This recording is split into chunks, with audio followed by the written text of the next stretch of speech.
Hello বন্ধুরা, তোমরা কেমন আছো? আশা করি ভালো আছো। আর আমিও কিন্তু খুব ভালো আছি। তো আজকে আদ্যাপীঠে এসে পুজো দেওয়া হয়ে গিয়েছে। এখানে ধূপবাতি দেব। তো ধূপবাতিটা আগে দিয়ে নিই, তারপর তোমাদের সাথে কথা বলছি।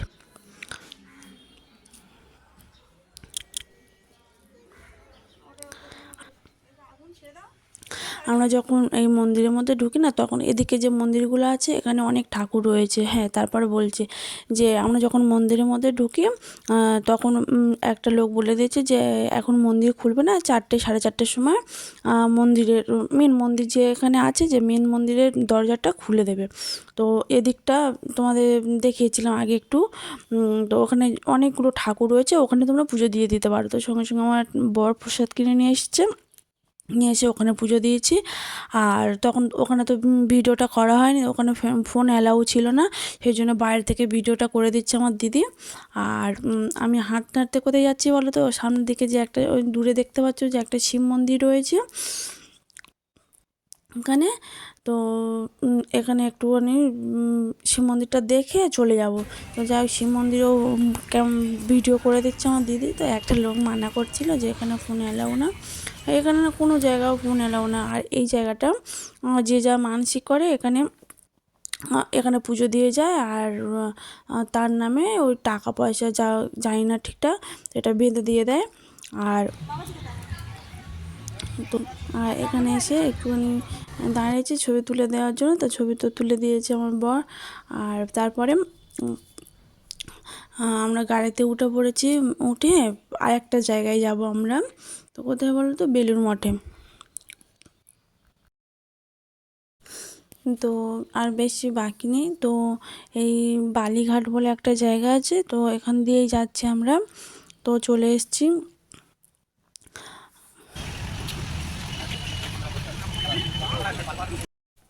তো এখানেও ভিডিও করতে দিচ্ছে না, যেখানে যাই সেখানে ভিডিও করতে দিচ্ছে না, মানে ফোন এলাও না। তো দেখছি সবাই ভিডিও করছে, ফটো তুলছে, তাও আমি কেন করতে পারবো না? তো যাই দিদিও করে দিচ্ছে, আমিও নিজেও ভিডিওটা করছি। আর তোমাদের চারিদিকটা ঘুরিয়ে দেখিয়ে দিলাম কত সুন্দর। দেখো,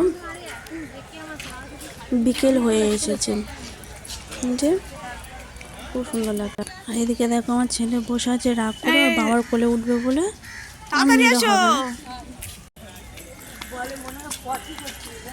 তো আশ্রমের এই সাইডটা, আশ্রমে ঢুকতে বাঁ দিকটা, আর এটা হচ্ছে কি সামনের দিকটা, এই যে সামনের দিকেটা। এখানে কিসের প্যান্ডেল হচ্ছে জানি না, তো জানি না। আর চলে এসেছি গঙ্গার কাছে। গঙ্গার পাশে কত ফুল বাগান, দেখেছো? ফুল আছে, সবজি আছে, অনেক রকমের জিনিস রয়েছে। আর এই যে ঘাট, গঙ্গার ঘাট। তো এখানে বসে, তো অনেকে বসে আছে। তো আমি একটু বসবো, তারপর পরে কথা বলছি।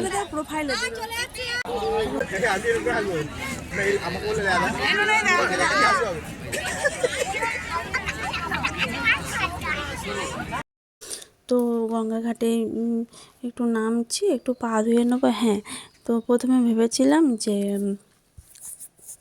আমার নদীপথ দিয়ে আসবো। তো আমার বরের ভয় লাগে না, কিন্তু আমার খুব ভয় লাগে নদীপথ দিয়ে যাতায়াত করতে। তো তারপর বললাম না, যে গাড়ি উঠে যাব। তো গাড়ি উঠে এসে মনে হচ্ছে না নদীপথ দিয়ে আসলে ভালো হতো, সবাই তো যাচ্ছে। এত লোকের মাঝখানে আমার কী হবে? আমার এখন মনে হচ্ছে আগে এটা যদি ভাবতাম ভালো হতো। তো যাই হোক, এরপরে যখন আসবো তখন নদীপথ দিয়ে আসবো বেলুড় মঠে। দেখো কত লোক যাচ্ছে।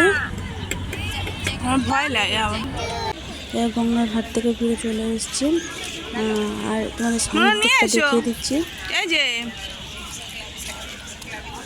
দেখো, পুরো সন্ধ্যা হয়ে এসছে প্রায়।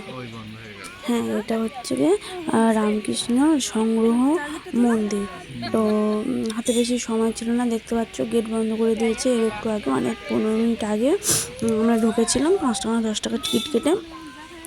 তো তাড়াহুড়ো করে দেখে এসেছি, ভালোভাবে দেখা হয়নি, কিন্তু খুবই ভালো লেগেছে মধ্যে।